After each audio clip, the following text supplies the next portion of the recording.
నమస్కారం వార్తలకు స్వాగతం. ముందుగా ముఖ్యాంశాలు. మహిళా బిల్లుపై రాహుల్ గాంధీ ప్రెస్ మీట్, పలు అంశాలపై వివరణ.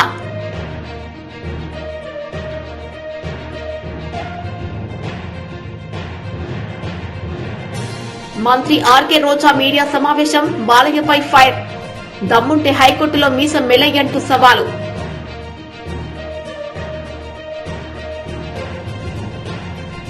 బీజేపీ ఏపీ పురంధేశ్వరి ఆధ్వర్యంలో ప్రధానమంత్రి నరేంద్ర మోదీ ఫోటో ఎగ్జిబిషన్ ప్రారంభోత్సవం.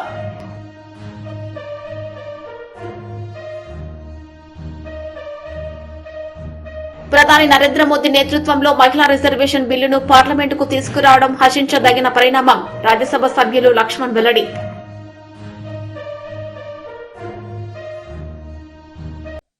మహిళా బిల్లుపై రాహుల్ గాంధీ ప్రెస్ మీట్ నిర్వహించారు. ఈ సందర్భంగా పలు అంశాలపై ఆయన మాట్లాడారు. 5% बजट को कंट्रोल कर रहा है ओबीसी ऑफिसर्स। तो मुझे बात समझ नहीं आ रही है। प्रधानमंत्री हर रोज ओबीसी की बात करते हैं, ओबीसी प्राइड की बात करते हैं, मगर ओबीसी के लिए किया क्या? अब जब मैंने ये बात बोली, उनका रिस्पॉन्स बड़ा इंटरेस्टिंग है। वो कहते हैं कि लोकसभा में हमारा रिप्रेजेंटेशन है। लोकसभा में रिप्रेजेंटेशन का क्या लेना देना है? मैं कह रहा हूं कि बजट डिसीजन जो लेते हैं, जो बजट को ऑफिसर्स हैं, जो बजट को कंट्रोल करते हैं, 5% ओबीसी निर्णय ले रहे हैं। और मैंने सिर्फ यह सवाल पूछा, क्या हिंदुस्तान में ओबीसी की आबादी 5% है? यह मैं जानना चाहता हूं। अगर 5% है तो फिर वो ठीक है, उसको मैं एक्सेप्ट करने के लिए तैयार हूं। मगर अगर वो 5% से ज्यादा है तो मुझे यह पता लगाना है, और एक बार मैं मन बना लेता हूं, मैं छोड़ता नहीं हूं, मुझे यह पता लगाना है ये ओबीसी हिंदुस्तान में कितने हैं, और जितने हैं उतनी भागीदारी इनको मिलनी चाहिए। अब आप किसी लोकसभा में किसी भी एमपी से पूछ लीजिए, लोकसभा को टेंपल ऑफ डेमोक्रेसी कहा जाता है। आप किसी भी बीजेपी के एमपी से पूछ लीजिए कि वो कोई डिसीजन लेता है, कोई कानून बनाता है, कोई कानून बनाने में भाग लेता है, किसी से भी पूछ लीजिए, बिल्कुल नहीं। ना कांग्रेस का एमपी इस लोकसभा में, ना बीजेपी का एमपी, ना कोई और इंडिया का एमपी कोई डिसीजन लेता है। मतलब एमपीज को जैसे मंदिर में मूर्ति होती है वैसे मूर्तियां बना रखी हैं, और ओबीसी की वहां पे मूर्तियां भर रखी हैं, मगर पावर बिल्कुल नहीं है। देश को चलाने में कोई भागीदारी नहीं है। यह सवाल मैंने उठाया है कि क्या, और हर ओबीसी युवा को यह समझना है कि क्या आपको इस देश को चलाने में भागीदारी मिलनी चाहिए, हां या ना? अगर मिलनी चाहिए तो क्या आपकी आबादी 5% है, हां या ना? यह सवाल है। और डिस्ट्रैक्शन इस बात से हो रहा है, बीजेपी को ये जो 2 पॉइंट्स हैं, महिला आरक्षण वाले, डिलिमिटेशन और सेंसस, इनको हटा देना चाहिए, और एकदम महिलाओं को जो इज्जत मिलनी चाहिए, जो रिस्पेक्ट मिलनी चाहिए, जो भागीदारी होनी चाहिए, उनको एकदम वो कर दें। और कास्ट सेंसस का जो हमने डेटा निकाला था उसको पब्लिक कर दें, तो सारे हिंदुस्तान के ओबीसी युवाओं को पता लग जाए वो हैं कितने, और नया सेंसस कास्ट बेसिस पे करें। Thank you. और प्रधानमंत्री को अपने अगले भाषण में यह कहना है, यह समझाना है देश को कि हिंदुस्तान के सबसे जरूरी 90 अफसर जो हैं, उनमें से सिर्फ 3 ओबीसी क्यों हैं? यह मेन सवाल है। और मैंने दलितों और आदिवासियों की बात ही नहीं की अभी। अंग्रेजी में कह देता हूं। The BJP came up with the idea of a special session. We appreciated that idea. With a lot of fanfare and pomp, we moved from the old building to the new building. The Prime Minister, in a very dramatic gesture, carried the Constitution of India from the old building to the new building. And he said that he is passing a very important law. And we agree with him. Women's reservation is a central step in the empowerment of the women of India, and it is a critical step. But when we read the fine print, we found something very interesting. Two little subtexts were there. Number one, this will be done after delimitation. Number two, this will be done after census. What it means is this bill will be implemented a decade from now. It is not going to be implemented today, and every woman in India should understand this. It is not going to be implemented today, it's going to be implemented if it is implemented 10 years from now. Congress leader Sridhar Babu press meet నిర్వహించారు. ఈ సందర్భంగా ఆయన మాట్లాడారు. మరి అనేక మందిని కలుస్తాం, వివిధ సంఘాల వారిని కలుస్తాం, విద్యార్థులతో కలుస్తాం, ప్రతి జిల్లాకు వెళ్తాం. ఆ 10 జిల్లాలకు సంబంధించిన ప్రధానమైన అంశాలను తెలంగాణ వచ్చిన తర్వాత ఏ విధమైన మార్పు కనబడుతుందని వారు ఆలోచన చేసినారో, ఏ విధంగా మేనిఫెస్టో ఉండాలని వారి నుంచే ఇన్పుట్ తీసుకొని ఈరోజు ఆ విధమైన మేనిఫెస్టోను రూపొందించే ప్రయత్న భాగంలో ఉండేందుకు ఈ 10 జిల్లాల పర్యటన కూడా అతి త్వరలో చేయబోతాం. మరి నేను మా మేనిఫెస్టో కమిటీ ఇక్కడికి వచ్చినప్పుడు మీరు ఆ జిల్లాకు సంబంధించిన ఆ జిల్లా వాసులందరూ కూడా మేము రాబోయే కాలంలో జిల్లా స్పెసిఫిక్ మేనిఫెస్టోస్తో పాటు ఆ నియోజకవర్గ స్పెసిఫిక్ మేనిఫెస్టోస్ను కూడా రూపొందించే ప్రక్రియ భాగంలోనే అన్ని జిల్లాల్లో కూడా తిరుగుతుంది కనుక మీ అభిప్రాయాలను, సలహాలను, సూచనలను మేనిఫెస్టో కమిటీకి ఇవ్వవలసిందిగా వారందరినీ కూడా కోరుకుంటూ, ఈరోజు మరొక ప్రధానమైన విషయం, రాష్ట్ర వ్యాప్తంగా కూడా ఈరోజు ముఖ్యమంత్రి గారు డిఎస్సి జరుపుతామని అసెంబ్లీ సమావేశాల్లో చెప్పడం జరిగింది. 13,000 పై చిలుకు ఖాళీలను భర్తీ చేస్తామని చెప్పి ఈరోజు విద్యాశాఖ డిపార్ట్మెంటు కేవలం 5,000 డిఎస్సి నోటిఫికేషన్ ఇవ్వటం జరిగింది. ఆ నోటిఫికేషన్ బీజేపీ ఏపీ అధ్యక్షురాలు పురంధేశ్వరి ఆధ్వర్యంలో ప్రధానమంత్రి నరేంద్ర మోడీ ఫోటో ఎగ్జిబిషన్ ప్రారంభోత్సవం జరిగింది. ఈ సందర్భంగా బీజేపీ ఏపీ అధ్యక్షురాలు పురంధేశ్వరి మీడియాతో మాట్లాడారు.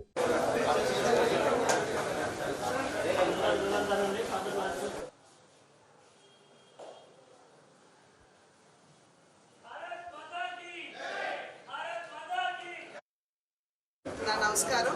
వారికి సేవ చేయాలి, సేవలో నిమగ్నం అవ్వాలి అని చెప్పి మా అగ్ర నాయకులు మాకు ఇచ్చినటువంటి ఆదేశం. దానికి అనుగుణంగానే అనేక సేవా కార్యక్రమాలు ఈ 17 నుండి గాంధీ జయంతి వరకు అనేది జరుగుతుంది. దానిలో భాగంగానే ఇవాళ మనం చూసేటువంటి నరేంద్ర మోడీ గారు బాల్యం నుండి ఏ విధంగా దేశం పట్ల వారికి ఉన్నటువంటి ఒక పూజ్య భావం ఏదైతే ఉన్నదో అది మాత్రమే కాకుండా వారి బాల్యంలో వారు ఎదుర్కొన్నటువంటి సమస్యలు అంచెలంచెలుగా వారి పట్టుదలతోటి, అంకిత భావంతో ఏ విధంగా ఎదిగారు, ఎదిగిన తర్వాత ఇది కేవలం నా ప్రతిభ అనుకోకుండా దేశానికి ఏ విధంగా వారు సేవలు అందించారు, అది మాత్రమే కాకుండా గుజరాత్ ముఖ్యమంత్రిగా సుదీర్ఘకాలం వారు ఉన్నటువంటి సందర్భంలో అసలు భూకంపం ఏదైతే వచ్చిందో తిరిగి గుజరాత్ కోలుకోలేదు అనేటువంటి ఆందోళన చాలా మందిలో ఉన్నా కూడా దానికి ఎదురీది వారు ఏ విధంగా గుజరాత్ని అగ్రస్థానంలో నిలిపారు. మరి వారు ప్రధాని అయిన తర్వాత కేవలం నేను ప్రధాని అయ్యాను అనేటువంటి అహంకారంతో కాకుండా దేశాన్ని ఏ విధంగా ఒక గురుతరమైనటువంటి పొజిషన్లో వారు నిలిపారు. ఇవన్నీ కూడా ప్రతిఫలించే విధంగా ఇవాళ ఈ ఫోటో ఎగ్జిబిషన్ ఇక్కడ నిర్వహించుకోవడం జరుగుతుంది. ఇది కేవలం భారతీయ జనతా పార్టీ కార్యకర్తలకు మాత్రమే కాదు, బయట విద్యార్థుల్ని కూడా తీసుకొచ్చి ఈ ఫోటో ఎగ్జిబిషన్ ని చూపించడం జరుగుతుంది. ఎందుకంటే వారికి కూడా నరేంద్ర మోడీ గారు ఒక స్ఫూర్తి. బాల్యం నుండి ఏ విధంగా వారి తల్లి గారు నరేంద్ర మోడీ గారిని వారు ఏపీ లెజిస్లేటివ్ అసెంబ్లీలో ప్రజా ప్రతినిధులు పాల్గొన్నారు. ఈ సందర్భంగా వారు స్పీకర్కు వారి వివరణ అందించారు. అధ్యక్ష, తెలుగుదేశం సభ్యులందరూ అధ్యక్ష, తెలుగుదేశం సభ్యులందరూ సభ ప్రారంభం కాగానే బిజినెస్ స్టార్ట్ కాక ముందే వారు పోడియం దగ్గరకు వచ్చి ఈ విధంగా గందరగోళం చేయడం సరైనటువంటి విధానం కాదు. నెంబర్ 1, వారికి ఏం కావాలో చెప్పమనండి, చర్చకు మేము సిద్ధంగా ఉన్నామని పదే పదే చెప్తున్నప్పటికీ కూడా సభకు అంతరాయం కలిగించాలనే ఉద్దేశంతో మాట్లాడుతున్నారు. ఒకటి. రెండో అంశం ఏంటంటే, అది ఎక్కి ఇదేదో తెలుగుదేశం ఆఫీసు లాగా ఇష్టం వచ్చినట్టుగా పాలన గురించి మాట్లాడినా, ఇష్టం వచ్చినట్టుగా జగన్మోహన్ రెడ్డి గారి గురించి మాట్లాడినా, ఇది తెలుగుదేశం ఆఫీసు కాదు, చట్టసభ. జాగ్రత్తగా మాట్లాడవలసినటువంటి బాధ్యత ఉంటుంది. అనవసరమైన పదాలను ఉపయోగిస్తున్నారు. అనవసరమైన పదాలను ఉపయోగిస్తే సహించడానికి ఇక్కడ మేము సిద్ధంగా లేము. అది గుర్తుపెట్టుకోమని మనం చేస్తున్నా. వారికి ఏం కావాలో చెప్పమనండి. చర్చ కావాలా? స్కిల్ డెవలప్మెంట్ మీద వాళ్ళ చర్చ ఉంది, దానిలో పాల్గొమనండి. అంతే తప్ప ఏదో గందరగోళం చేసి సభ నుంచి కేవలం దీన్ని మీడియాలో హైలైట్ చేయాలనే తప్ప వాళ్ళకి ఎక్కడ కూడా యాక్చువల్ గా చర్చ దీని మీద జరగాలని ఉన్నట్లేదు అధ్యక్ష. చర్చ జరగాలనే ఆలోచన వాళ్ళకు ఉంటే లక్షణంగా రమ్మనండి అధ్యక్ష, మేము కూడా రెడీగా ఉన్నాం. ఒక్క ఆ విషయమే కాకుండా అధ్యక్ష, ఇంకా చాలా విషయాలు కూడా ఉన్నాయి అధ్యక్ష. ప్రతి దాని మీద కూలంకుషంగా చర్చిద్దాం అధ్యక్ష. వాళ్ళు కూడా వచ్చి వాళ్ళ వాదన వాళ్ళు చెప్పమనండి అధ్యక్ష. ఇది అన్యాయం అధ్యక్ష.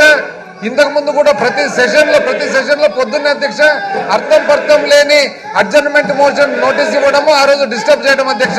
ఇది ఒక అలవాటు అయిపోయింది అధ్యక్ష. రావడం ఒక్క నిమిషం కూడా ఆగకుండా పోడియం పైకి రావడము.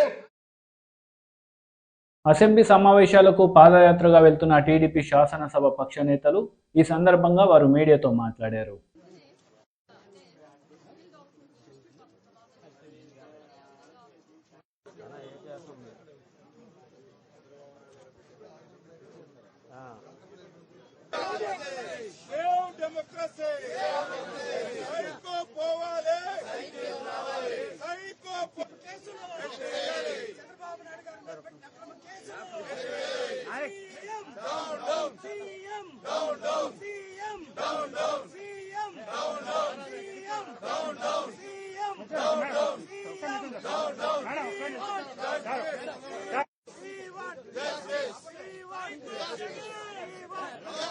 చూస్తా ఉన్నారు.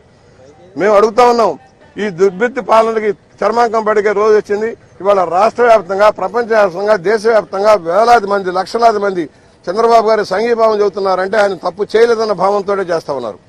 ఇవాళ వ్యవస్థను మేనేజ్ చేస్తున్నాడు. తను తోచిన డబ్బుతో, దోపిడీ సొమ్ముతో వ్యవస్థను మేనేజ్ చేస్తున్నాడు. న్యాయ వ్యవస్థ కూడా ప్రభావితం చేయాలన్న ఆలోచన పనిచేస్తా ఉన్నాడు. పోలీస్ వ్యవస్థని దుర్వినియోగం చేస్తా ఉన్నాడు. అధికార దుర్వినియోగం చేస్తా ఉన్నాడు. ఇలాంటి నియంత్రణ అందరూ కాలగర్భంలో కలిసిపోయారు. హిట్లర్ ఉన్నాడా? ముస్సోలినీ ఉన్నాడా? ఇడి అమీన్ ఉన్నాడా? ఎవడున్నాడు? అందరూ కాలగర్భంలో కలిసిపోయారు నియంత్రణలంతా కూడా. నువ్వెంత? ఇంకెంత? 4 నెలలు. 4 నెలల భర్తమే నీకు మిగిలేది. నువ్వు ఏ విధానం అయితే అవలంబించావు ఇవాళ, అదే విధానం వచ్చే ప్రభుత్వం అవలంబిస్తే నీ బతికేంటో చూసుకో. ఎక్కడ ఉండబోతున్నావు? అండమాన్లో ఉండబోతున్నావా? నువ్వు దోచుకున్న సొమ్ము దాచుకున్న ఐలాండ్స్ పారిపోబోతున్నావా? నువ్వే నిర్ణయించుకో. ఎక్కడ పారిపోయినా ఈడ్చుకొస్తావు అందరినీ. ఎవరైతే తప్పుడు కేసులు పెట్టి దుర్బిత్తం ఎవరిస్తున్నారో, ఆయన 100 మందిలో పనిచేస్తున్నారో అలాంటి అధికారులందరికీ గుణపాఠం చెబుతాం. మేము ముందే చెబుతున్నాం, మీరు చట్టానికి బదులై పనిచేయండి. రాజ్యాంగం ఉంది, రాజ్యాంగ హక్కులు ఉన్నాయి, మాకు స్వేచ్ఛ ఉంది. మీరు స్వేచ్ఛను హరిస్తామన్నారు. 144, 30 సెక్షన్, 33 సెక్షన్ అంటూ మమ్మల్ని మా స్వేచ్ఛను హరిస్తే హర్షించేది లేదు. ప్రజా ఉద్యమం వస్తుంది, హెచ్చరిక చేస్తా ఉన్నాం. ప్రజా ఉద్యమం రేపు చంద్రబాబు గారిని కాపాడుకోవడం కోసం, ప్రజా సంక్షేమం కోసం, రాజ్యాంగ హక్కులను కాపాడుకోవడం కోసం బ్రహ్మాండమైన ప్రజా ఉద్యమాన్ని నిర్మిస్తాం. మీ భర్తమని ఈ జగన్మోహన్ రెడ్డికి హెచ్చరిక చేస్తా ఉన్నాం. టీడీపీ శాసనసభ్యులు, శాసన మండలి సభ్యులు మీడియా సమావేశం నిర్వహించారు. ఈ సందర్భంగా వారు మాట్లాడారు. మేము 22 మంది శాసనసభ్యులు ఉంటే సిగ్గు లేకుండా, ఎగ్గు లేకుండా 200 మంది మార్షల్స్ ని శాసనసభలో పెట్టి మమ చుట్టూ ఒక చైనా గోడలా కట్టి స్పీకర్ ఏం చేస్తున్నాడో మాకు తెలియదు, శాసనసభలో ఏం జరుగుతుందో మాకు తెలియదు. అసలు శాసనసభ మార్షల్స్ సభ అర్థం కాని పరిస్థితి వచ్చింది. పోనీ శాసనసభలో జరుగుతున్న పరిణామాలు సమాజానికి ఎక్కడైనా తెలియచేస్తున్నారంటే సాక్షి టీవీని శాసనసభలో పెట్టుకున్నారు. బాలయ్య బాబు గారు విజిలేస్తే ఒక్క విజిలే చూపిస్తున్నారు. లేకపోతే ఇంకోటి చేస్తే చూపిస్తున్నారు. మీకు ధైర్యం ఉంటే శాసనసభలో ప్రతి నిమిషం ప్రతి సెకండ్ జరిగినటువంటి పరిణామాలన్నీ మీరు చూపించే ధైర్యం లేదు. ప్రతిపక్ష శాసనసభ్యుడు మాట్లాడితే వెంటనే మీరు అడ్వర్టైజ్మెంట్ ఇస్తారు. అదే అధికార పక్షం వాళ్ళు మాట్లాడి మమ్మల్ని తిడితే గంట బట్టి చూపిస్తారు.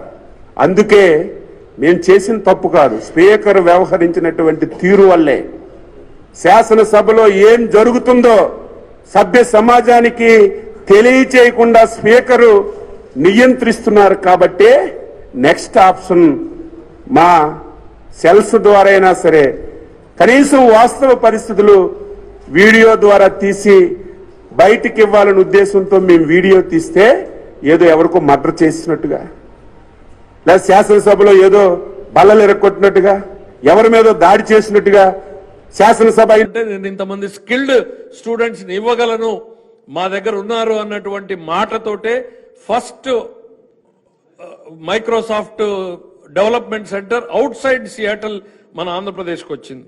That has changed the scenario of Andhra Pradesh. ఆ తర్వాత గూగుల్ రావడం, విప్రో రావడం, ఇవాళ లక్షల మంది పిల్లలు హైదరాబాద్ లో ఎంప్లాయ్ కావడం, మనం ఒక హైదరాబాద్ నే చూస్తున్నాం. ఆ బేస్ తో ప్రపంచ వ్యాప్తంగా వెళ్లిపోయినటువంటి పిల్లలు ఇవాళ రోడ్డెక్కి నిరసనలు తెలుపుతున్నటువంటి పిల్లలు ఎవరు అనంటే ఆ పాలసీ డెసిషన్ తో వచ్చినటువంటి వాళ్ళు. సినిమా చూపిస్తామని మంత్రులు చెప్తూ ఉన్నారు. ఇవాళ మీరు కాదు, ప్రపంచవ్యాప్తంగా ఉన్నటువంటి విద్యార్థులు, ప్రపంచవ్యాప్తంగా ఉన్నటువంటి ఉద్యోగస్తులు మీకు 3Dలో సినిమా చూపిస్తున్నారు. కళ్ళుంటే చూడమని చెప్పేసి ఈ పెద్దలకు నేను చెప్పదలుచుకున్నా. ఒక సెంటర్ కాదు, 2 సెంటర్లు కాదు, ఇప్పటికే దాదాపు 70-80 దేశాలలో ప్రదర్శనలు జరిగాయి చంద్రబాబు గారికి అనుకూలంగా, చంద్రబాబు గారికి మద్దతుగా. చంద్రబాబు గారిది తప్పు లేదు అనంటూ ప్రజలు నినదిస్తున్నారు, ఘోషిస్తుండే స్థాయికి వెళ్ళింది అనంటే ఒక్క పాలసీ నిర్ణయం ఎన్ని మార్పులు తీసుకొచ్చింది అనేటువంటిది. ఆ బ్యాక్డ్రాప్ లో విభజిత ఆంధ్రప్రదేశ్ లో మనది ప్యూర్లీ అగ్రేరియన్ స్టేట్, అగ్రికల్చర్ మీద, వ్యవసాయం మీద మాత్రమే ఆధారపడినటువంటి రాష్ట్రంగా నిలిచిపోయినటువంటి పరిస్థితుల్లో లక్షల మంది విద్యార్థులకు ఎట్లా ఎంప్లాయ్మెంట్ క్రియేట్ చేయాలి? ప్రతి సంవత్సరం 2.5 లక్షల మంది ఇంజనీరింగ్ లో నుంచి బయటకు వస్తున్నారు. వీళ్ళని ఎట్లా ఎంప్లాయ్మెంట్ క్రియేట్ చేయాలి? ఈ ఆలోచనతోటి చంద్రబాబు నాయుడు గారు చూస్తూ ఉన్నటువంటి తరుణంలో కరెక్ట్ గా సిమెన్స్ వాళ్ళు వచ్చి ప్రజెంటేషన్ ఇచ్చారు. అయ్యా, మేము ఇప్పటికే గుజరాత్ రాష్ట్రంలో ఒక స్కీమ్ టేకప్ చేశాము, ఆ గుజరాత్ మోడల్ మీరు స్టడీ చేయండి అనగానే వాళ్ళు 2 సార్లు ప్రజెంటేషన్ చేశారు. ఇన్ఫాక్ట్ చంద్రబాబు నాయుడు గారు వాళ్ళని పిలవడం కన్నా వాళ్ళు చంద్రబాబు నాయుడు గారు వెనకాల పడ్డారు. ఎందుకు అనంటే ఒక ప్రోగ్రెసివ్ చీఫ్ మినిస్టర్ స్టాంప్ మాకు వస్తే ఈ దేశంలో మాకు చాలా అనుకూలమైన వాతావరణం ఏర్పడుతుంది అని 2 సార్లు సిమెన్స్ మెయిన్ కంపెనీ రిప్రజెంటేటివ్స్ వచ్చి ప్రజెంటేషన్ ఇచ్చిన తర్వాత ఈ స్కిల్ డెవలప్మెంట్ సెంటర్ కాన్సెప్ట్ ని చంద్రబాబు నాయుడు గారు అర్థం చేసుకుని దెన్ గుజరాత్ కు పంపించడం జరిగింది. అవన్నీ మీకు స్లైడ్ లో వస్తాయి. ఎవరెవరు వెళ్ళారు. ఎక్కడైతే న్యాయం నిర్లక్ష్యం చేయబడుతుందో అక్కడ అన్యాయం రాజ్యమేలుతుందని రామ్మోహన్ నాయుడు ప్రసంగించారు. This creates an opportunity and those who fight in those situations will emerge as leaders. This is precisely what our ISRO scientists have demonstrated to the world. They have seized the opportunity, overcome the challenges and emerged as leaders in the space exploration program. Respected sir, as we speak about the successes of ISRO, the first name that comes to the young minds of this country is our beloved former President Abdul Kalam ji sir. He is commonly known as the People's President also. We have all heard inspiring stories of his association with ISRO. And it is an honor for TDP as Sri Nara Chandrababu Naidu Garu, the then convener of NDA, was the one who proposed and supported the nomination of Kalam as the President of our nation. And I am certain that Dr. Kalam, had he been among us today, he would have been filled with immense joy and satisfaction seeing the success today. He also preached to this great nation to dream big and achieve big. But sir, ISRO not only dreamt big, but it dreamt of the impossible and achieved what no other country could today. It's now upon the central government to take these great technological advances and breakthroughs and use them for the benefit of 140 crore people of this country, sir. And I take immense pride in serving under the leadership of Chandrababu Naidu Garu, who encapsulates the above thought brilliantly. I would like to highlight certain programs where our leader engaged with ISRO to help resolve issues faced by the people of Andhra Pradesh when he was the Chief Minister, sir. The lightning alert system, which was initiative launched to help warn people about possible lightning and staying safe, sir. And it was a lot of beneficial program for my constituency of Srikakulam, as it is a cyclone-prone area. And envisioning the use of satellite imagery for crop health monitoring, yield protections, and crop insurance payouts, sir. And the government is today using it for Pradhan Mantri Fasal Bima Yojana also, and building spatial dashboards to monitor big development infra projects like Polavaram and other ones, sir. Monitoring groundwater levels and actively working with young entrepreneurs to develop technology that can benefit the common man. We should also acknowledge the rapid growth in our private sector's involvement in the development of space technologies. Jubilee hills Congress party నాయకుడు మాజీ భారత cricketer Azharuddin పర్యటించారు. ప్రజల సమస్యలను అడిగి తెలుసుకున్నారు.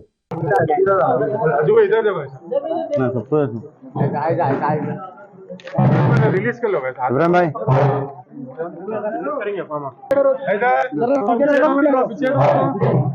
भाई pink वाला मत डालिए।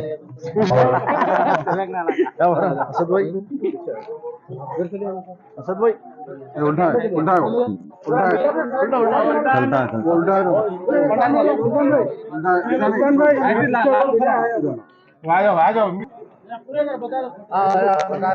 भाई एक बात को देखिए, ये कांग्रेस हमारी पार्टी का मैनिफेस्टो और 100% मैनिफेस्टो, इसके अलावा हटके और ज्यादा से ज्यादा काम होंगे। ये काम तो होने के ही है कैसा भी।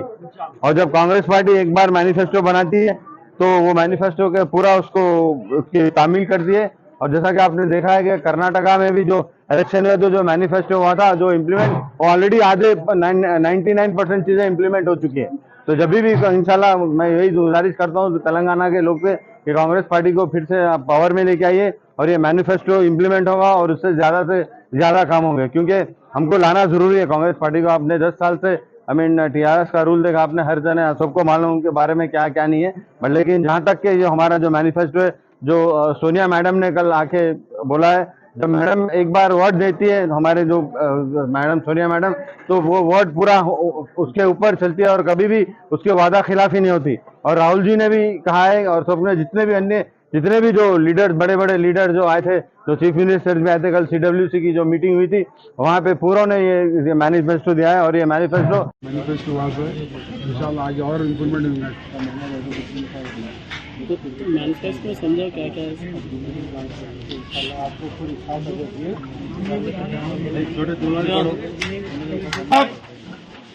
शरीफ साहब, अकबर शरीफ, हाँ साहब, आओ सामने, आओ साहब।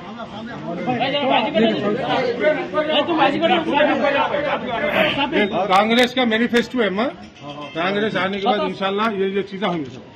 सब बच्ची फोटो ले रही सब। आओ बाहर आके लो, हाँ बेटे लो, आओ बाहर आके लो, आओ हटो। आप लोग काबुल होना आते आना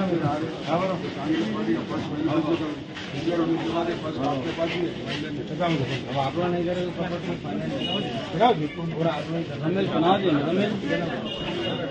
इंशाल्लाह जीत के फिर पहला यहाँ पर ही होगा इंशाल्लाह। ना बात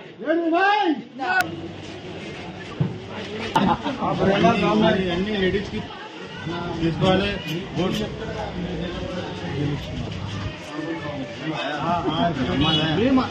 అమ్మ ఇంకా 100 మంది చెప్తాము, 100 మందికి నేను 9000 రన్స్ కొట్టినా ఉందండి చెప్తాను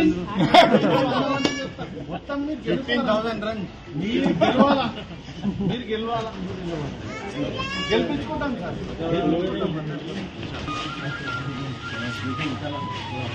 कांग्रेस का आप लोग को बैटिंग करो, मैं तो बैटिंग आप भी बाप तो खाली जाके मैं तो आप लोग जैसे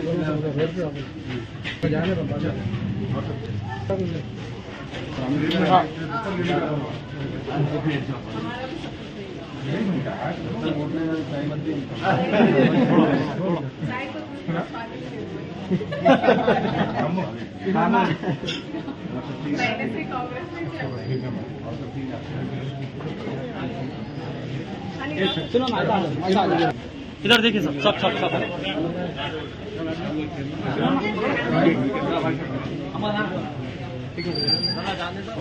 हमारा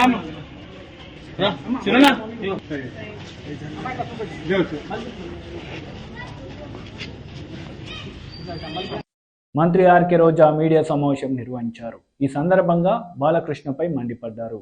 171 కోట్ల అవినీతి జరిగిన స్కిల్ స్కామ్ లో ఏ విధంగా కొట్టిన బాలకృష్ణ ఈరోజు తోక ముడిచి ఎందుకు అసెంబ్లీ నుంచి పారిపోయావు?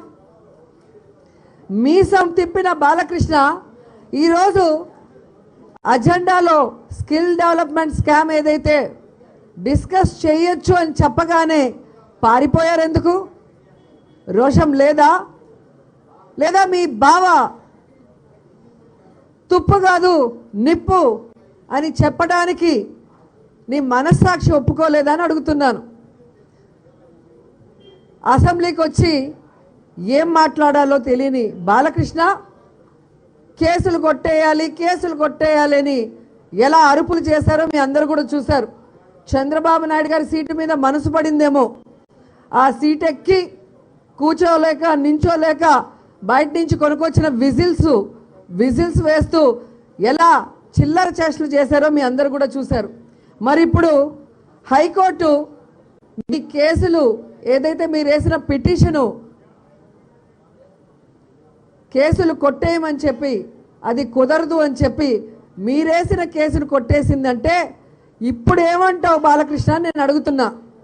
అసెంబ్లీలో వచ్చి చిల్లర చేష్టలు చేయడం కాదు, నీకు దమ్ముంటే ధైర్యం ఉంటే హైకోర్టు దగ్గరికి వెళ్ళి జడ్జి గారి ముందర ఇలాగే తొడగొట్టి మీసాలు తిప్పి విజిల్స్ వేయండి, అప్పుడు తెలుస్తుంది నిజంగా ఎంత సిగ్గుచేటంటే ఈ తెలుగుదేశం పార్టీ వాళ్ళు అబద్ధాన్ని 10 సార్లు చెప్తే జనాలు నిజమని నమ్ముతారు అనుకొని చంద్రబాబు నాయుడు దేవుడు, చంద్రబాబు నాయుడు ప్రజల కోసం పోరాటాలు చేశాడు, ఆయన 2 తెలుగు రాష్ట్రాల కోసమే ఎప్పుడూ ఆలోచిస్తాడని వాళ్ళ కుటుంబ సభ్యులు చెప్తుంటే ప్రజలు అదే నిజం అనుకుంటారని వీళ్ళు అనుకుంటున్నారు. ఈరోజు జాతి పితల తానేమీ తప్పు చేయకపోతే తను జైల్లో పెట్టినట్టుగా పచ్చ ఛానళ్ళు చెప్తున్నాయి. ఆయన ఆ జాతికి పిత కాబట్టి ఆ జాతికి సంబంధించిన వాళ్ళకి బాధ ఉంటుందేమో కానీ ప్రజలకి ఎవ్వరికి కూడా బాధ లేదు. ఎందుకంటే ఇది ప్రజాధనాన్ని ముఖ్యమంత్రి స్థాయిలో కూర్చొని చంద్రబాబు నాయుడు ఏ విధంగా దోచుకున్నాడు, ముఖ్యంగా పేద పిల్లలకి సంబంధించిన ఈ స్కిల్ డెవలప్మెంట్ని పిల్లల చదువుకి కాకుండా తన దోపిడీకి ఉపయోగించుకున్నారన్న కోపం ప్రజల్లో ఈరోజు ముఖ్యంగా యువతలో ఎక్కువగా కనిపిస్తుంది. అందుకే ఎవరు కూడా ప్రజలు కానీ యువత కానీ చంద్రబాబు నాయుడు గారికి మద్దతుగా రోడ్డు మీదకి రాలేదు అన్న విషయం ఈరోజు అందరికీ అర్థమైన విషయం. అయినా కూడా సిగ్గు లేకుండా జగనన్న క్షమాపణ చెప్పాలి అని చెప్పి తెలుగుదేశం పార్టీ వాళ్ళు అడుగుతున్నారు. నేను అడుగుతున్నాను, జగనన్న ఎందుకు క్షమాపణ చెప్పాలి? ప్రజలు డబ్బు దోచుకున్న చంద్రబాబు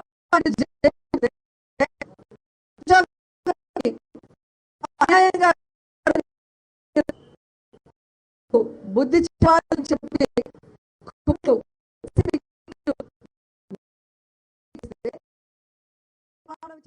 ప్రధాని నరేంద్ర మోడీ నేతృత్వంలో మహిళా రిజర్వేషన్ బిల్లును పార్లమెంటుకు తీసుకురావడం హర్షించదగిన విషయమని राज्यसभा सभ्युలు డాక్టర్ లక్ష్మణ్ అన్నారు.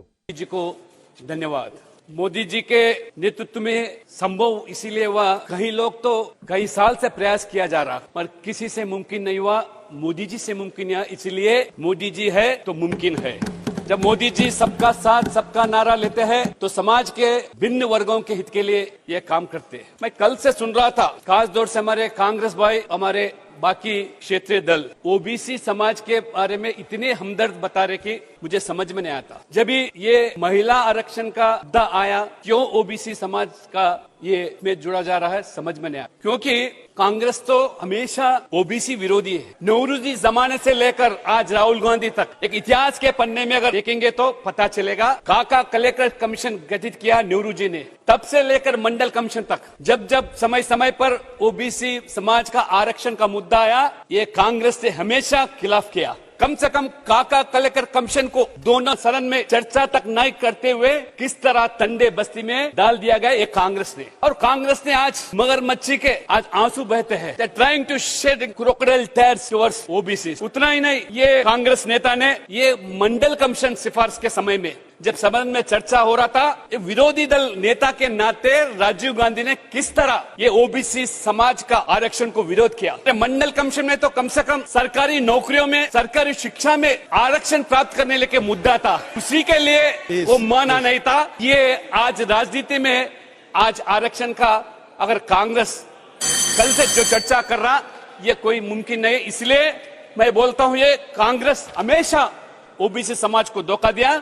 आज नरेंद्र मोदी जी ने आज जब से प्रधानमंत्री बने तब से लेकर आज ओबीसी समाज के हित के लिए इतने योजना और इतने कार्य। मैं यही बताना चाह रहा हूँ कि ये मोदी जी ने 2 बार प्रधानमंत्री बने, तीसरे बार प्रधानमंत्री बनने का माहौल बन गया, ये सही नहीं पा रहे। हमेशा मोदी जी के जाति के ऊपर टिप्पणी करना या चाय बेचने वाले बोल के ऐसा टिप्पणी करना। వార్తలు ముగించే ముందు ముఖ్యాంశాలు మరోసారి. మహిళా బిల్లుపై రాహుల్ గాంధీ ప్రెస్ మీట్, పలు అంశాలపై వివరణ.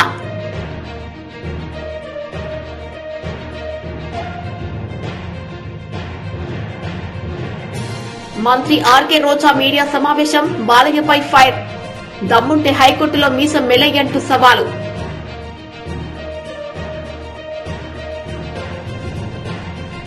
బీజేపీ ఏపీ పురంధేశ్వరి ఆధ్వర్యంలో ప్రధానమంత్రి నరేంద్ర మోదీ ఫోటో ఎగ్జిబిషన్ ప్రారంభోత్సవం.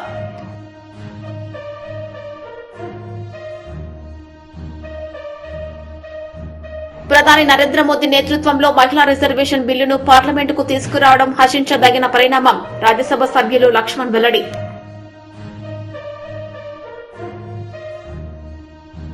ఈ వార్తలు ఇంతటితో సమాప్తం. తిరిగి ప్రసారమయ్యే వార్తల్లో మళ్ళీ కలుద్దాం. అంతవరకు సెలవు. నమస్తే.